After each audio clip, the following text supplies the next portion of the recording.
உலகம் யாவையும் தாமுலகாங்கலும் நிலைபெறுந்தலும் நீங்களும் நீங்களாம் அழகினா வினையட்டுடையாரவதலைவரன்னவர்க்கேசரண்ணங்களே ஐவகை பொருளு 4 கரணமும் குணங்கள் 3 செய்வினை 2 ஒன்றியாவரும் திகைப்ப நின்ற பொய்யிருள் அகல ஞானப் பொருள் கதிவிரிந்த புத்தேள் கைவளராழிச் செங்கண் கண்ணனை கருத்துள் மைப்பாம்.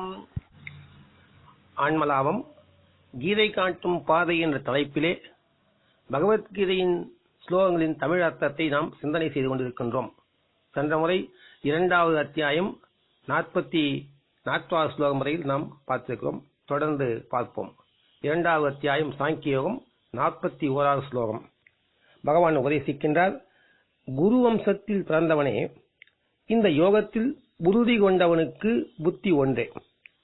உறுதி கொள்ளாதவர்களின் புத்திகள் உண்மையில் பல கிளைகளை உடையன, பலவைப்பட்டவை, முடிவற்றவை. இது ஸ்லோகம்.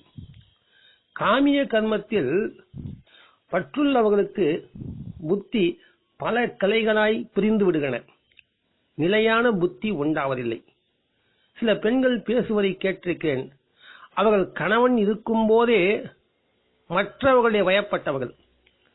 ஆனால் அதை மறைப்பதற்காகவும் அவர்கள் மிக ஒழுக்கமானவர்கள் போல் உலகத்திற்கு காட்டிக்கொள்ளவும் கற்பு ஒழுக்கம் குறித்து அடிக்கடி பேசுவார்கள். இதனை கண்கூடாக பார்த்திருக்கின்றேன். அவர்களுடைய மனம் புத்தி நிலையாக இல்லை. இதேபோல் செல்வத்தை குவித்துக் கொண்டிருப்பார்கள். அதற்காக ஓய்வு ஒழிச்சலின்றி அலைவார்கள். அதே சமயம் நிம்மதி இல்லை என்றும் அங்கலாய்ப்பார்கள். செல்வம் வந்தால் அமைதி எப்படி கிடைக்கும்? இதனை யோசிப்பதில்லை. ஆசைகளை வளர்த்துக் கொண்டே நிம்மதி கிட்டுமா என்பதைப் போல எட்ட நினைப்பது ஒன்று, அதற்காக உழைக்காமல் அதற்கு எதிர் திசையில் பாடுபடுவது. ஓடிக்கொண்டே இருப்பவன் கால் வலிக்கின்றதே, என்ன செய்யலாம் என்று யோசனை கேட்பது போல இருக்கிறது. ஆசைகளை உடைய மனம் 2ஆக 3ஆக பலவாக உடைந்து விடுகிறது. புத்தி சிதறி விடுகிறது. ஆங்கில செய்தித்தாளில் ஆன்மீகத்தை பற்றி எழுதும்போது அருமையான ஒரு தலைப்பை கொடுத்திருந்தார்கள். சார்ந்திராமையே மகிழ்ச்சியின் திறவுகோல். Detachment is key to happiness. ஆம், பலவற்றிலும் பற்று வைத்திருக்கும் போது அந்த பல விஷயங்களிலும் புத்தி கொஞ்சம் கொஞ்சமாக சிறிது சிறிதாக பரவி இருக்கும். ஒருமித்த மனம் ஏற்பட வழியின்றி அல்லல் பட்டு கஷ்டப்பட நேர்கின்றது. இந்த கர்மயோகத்தில் மனம் பற்றிவிட்டால் பல வேலைகளை செய்த போதும் எதிர்பார்ப்பு இல்லாததால் மனம் அலைய வழி இல்லை. மனம் சிதறாத இருப்பதால் புத்தி ஒரு நிலையில் இருக்கும். அவனது புத்தி கிளைகளை உடையது அல்ல, ஒரே தன்மை உடையது. எதிர்பார்ப்பு இல்லாத கர்மயோகம் உறுதியான புத்தியை தரும். ஒருவன் இறந்து விட்டான். அவனது நண்பன் அந்த சாவுக்கு போய் கலந்து கொள்ளவில்லை. நண்பனை பார்த்து கேட்டார்கள், சாவிற்கு போகவில்லையா, தவறாக நினைப்பார்களே என்று. அவனோ, நான் சாவுக்கு வந்தேனா இல்லையா என்பதை இறந்துவிட்ட என்னுடைய நண்பன் பார்க்கவா போகின்றான் என்று சொன்னான். கேட்டவர்கள் மீண்டும், இப்படியே எந்த இறப்பிலும் கலந்து கொள்ளாமல் தவிர்த்து விட்டால் உன் சாவிற்கு யார் வருவார்கள் என்று கேட்டார்கள். உடனே அவன் சொன்னான், நான் தான் இறந்து விடுகின்றேனே, யார் வருகின்றார்கள் யார் வரவில்லை என்று பார்க்கவா போகின்றேன் என்றான்.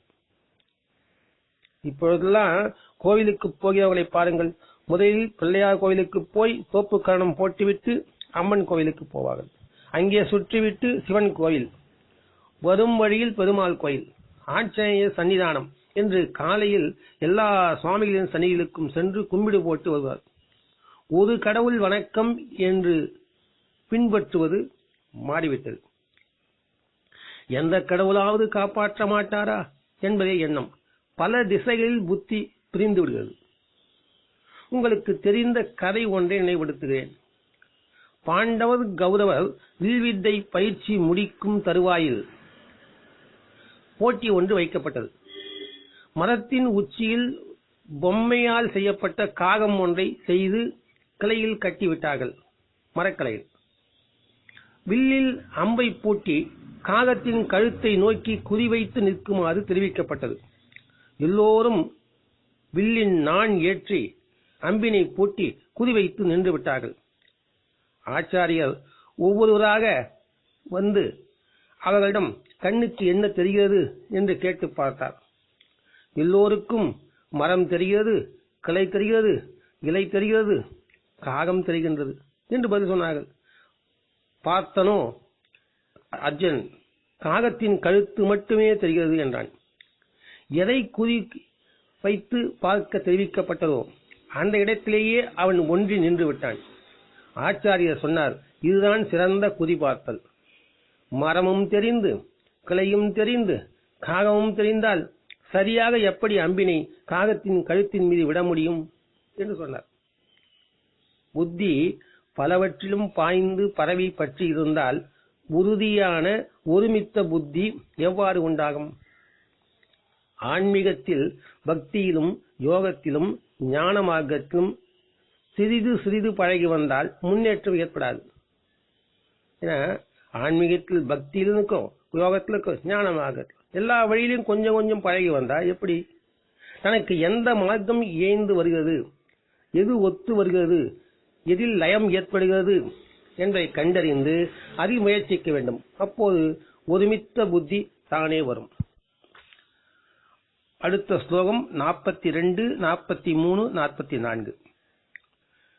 வேத வாக்கியத்தில் விருப்பமுடையவர்கள் சொர்க்காதி பலன்களை அடைவதைக் காட்டிலும் வேறு மோட்சமாவது ஈஸ்வரனாவது வேறொன்றும் இல்லை என்று சொல்கின்றவர்கள், ஆசையினால் நிறைந்த சுபாவம் உடையவர்கள், சொர்க்கமே முடிவான பேறு என்பவர்கள், இத்தகைய அவிவேகிகள் போக ஐஸ்வர்யங்களை அடைவதற்கு சாரணமான அநேக கர்ம பேதங்களை கூறுகின்றதும், அதனால் ஜனனத்தையும் கர்மத்தையும் கர்ம பலன்களையும் கொடுப்பதுமான புஷ்ப அலங்காரமான இத்தகைய வார்த்தைகளை கூறுகின்றார்களோ அந்த வார்த்தையில் மயங்கிய மனதை உடையவர்களாயும் போக ஐஸ்வர்யங்களில் ஆசை உடையவர்களாயும் இருக்கின்றவர்களுடைய மனதிலே நிச்சய புத்தி உண்டாகவே மாட்டாது.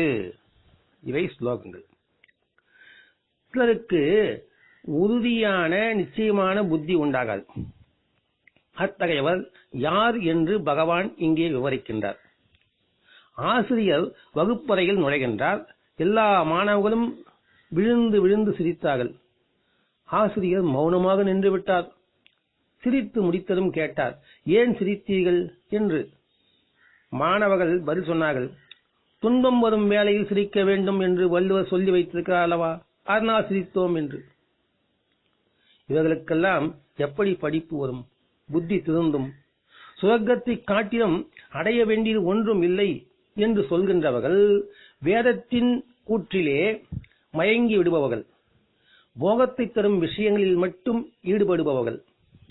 இவர்கள் காமம், அதாவது ஆசை நிறைந்த மனதை உடையவர்கள்.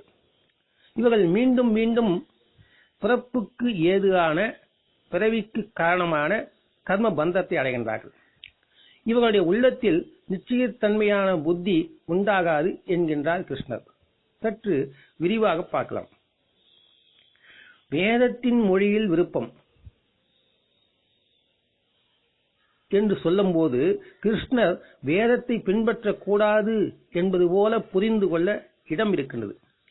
வேதங்களின் முதற் பகுதி கர்மகாண்டம், பிற்பகுதி ஞானகாண்டம். வேதத்தால் அறியத்தக்கவன் பரமாத்மா நானே என்று பின்னால் ஓரிடத்தில் பகவான் சொல்கின்றார். எனவே வேதத்தில் ஞானகாண்டத்தில் மனம் பற்றி அதை கடைபிடிக்க வேண்டும். அதில் உயர்ந்த நெறிகள், பிறவிப்பிணி தீரவும் முக்திக்கு வழிகளும் காட்டப்பட்டிருக்கிறது. இந்த இடத்தில் வேதத்தின் கர்மகாண்ட வாக்கியங்களைத்தான் பகவான் சுட்டிக்காட்டுகிறார்.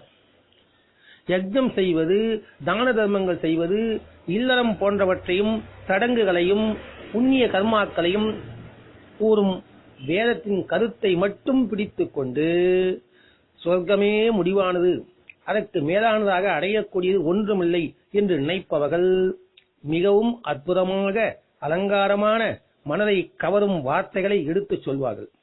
அதில் மயங்கிவிடலாகாது.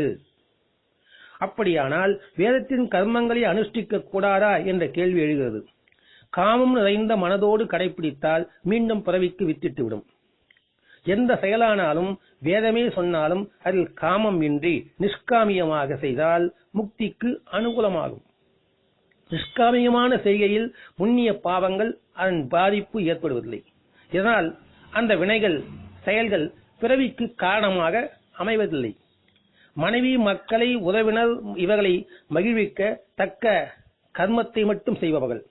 இவர்கள் பிறவிக்கு காரணமான வழியை தாங்களே வகுத்துக் கொள்கின்றார்கள். ஆம், வாழ்வில் நாம் பல இலக்குகளை அடைய வேண்டும் என்று வைத்துக் கொண்டிருக்கிறோம். பணம், மனைவி, மக்கள், புண்ணியம், இந்த வரிசையில் சொர்க்கம் அதுவும் வருகிறது. அதன் பின்பு இறைவன். ஒவ்வொரு காலகட்டத்திலும் இந்த இலக்கின் பட்டியலில் இவைகள் மாறி மாறி இடம் பிடித்துக் கொள்கின்றன. நாம் இலக்கினை மாற்றிக் கொள்கின்றோமே தவிர அடைய வேண்டும் என்ற ஆசையை மாற்றிக் கொள்வதில்லை. தேடுகின்ற பொருள்கள் மாறுகின்றன, தேடுகின்ற எண்ணம் விடுபடுவதில்லை. எதையாவது அடைந்தே தீருவது என்று செய்கின்ற கர்மங்கள் பந்தத்தை அல்லது கர்ம பலனை கொண்டு வந்து பிறவிக்கு வழிவகுத்து விடுகிறது. சொர்க்கத்தை அடைந்து விட்டால் பிறவி வராதா என்ன? நம்முடைய புண்ணிய பலன்கள் சொர்க்கத்தில் அனுபவிக்கப்படுகின்றன. அவை தீர்ந்து போனதும் மீண்டும் இந்த மண்ணுலகில் தான் வந்து பிறக்க வேண்டும். மீளவும் புண்ணியம் யஜ்ஞம் செய்து சொர்க்கத்தை அடைவோம். அது அனுபவிக்கப்பட்டதும் பிறவி. இந்த உலக வாழ்க்கை இப்படி விஷம சக்கரமாக சுழன்று கொண்டே இருக்க வேண்டும். இக்காலத்தில் சடங்குகளை கெட்டியாக பற்றிக் கொண்டோம். அதன் உள்ளார்ந்த அர்த்தத்தை கண்டுகொள்ளவில்லை. அதனால் எந்த முன்னேற்றமும் ஏற்படாமல் போய்விடுகின்றது. பகவானை தினமும் வணங்க வேண்டும் என்று சொல்லியிருக்கிறது. நாமும் பூஜை அறைக்கு சென்று வணங்கி நிற்கின்றோம். அந்த செயல் வெறும் கடமையாகிவிட்டது. அதில் மனம் லயிப்பதில்லை. தன்னை மறந்த பக்தியோடு வணங்குவதில்லை. வெறும் சடங்காக வணங்குவதால் என்ன பலன் கிட்டுமோ அது கிட்டுவதில்லை. இத்தகைய காமம் நிறைந்த இயல்புடையவர் அவருடைய மனதில் உறுதியான புத்தி உண்டாகாது. எனது நண்பர் ஒருவர் மனைவி மக்களிடம் மிகுந்த பிரியம் உள்ளவர். இல்லற பிரியர். தவறான வழிக்கு போக மாட்டார். ஆங்கில செய்தித்தாளில் ஒன்று விடாமல் வாசித்து உலக விஷயங்களை மனப்பாடம் செய்து கொள்வார். அவரிடம் ஆன்மீக விஷயம் பேசினால் போதும், நாட்டமே காட்ட மாட்டார். இவரது உள்ளத்திலிருந்து இன்னமும் உலக நாட்டம் விடுபடவில்லை. சிறு பிரச்சனை ஏற்பட்டாலும் உடனே கலங்கி விடுகின்றார். உறுதியான புத்தி ஏற்படுவதில்லை. பகவான் கூறுகின்றார், நிஷ்காமிய கர்மத்தால் நிச்சயத்தன்மை உண்டாகும் என்று. ஆம், ஆசைகள் இல்லாத கர்மம், ஆசைகள் இன்றிய கர்மம். கர்மத்தில் ஆசை முதலில் எந்த வடிவில் வருகின்றது? கர்மத்தில் முடிவில் கிடைக்கும் பலனை பற்றி ஆசை வருகின்றது. அந்த பலனை கொண்டு வருவது எதிர்பார்ப்பு.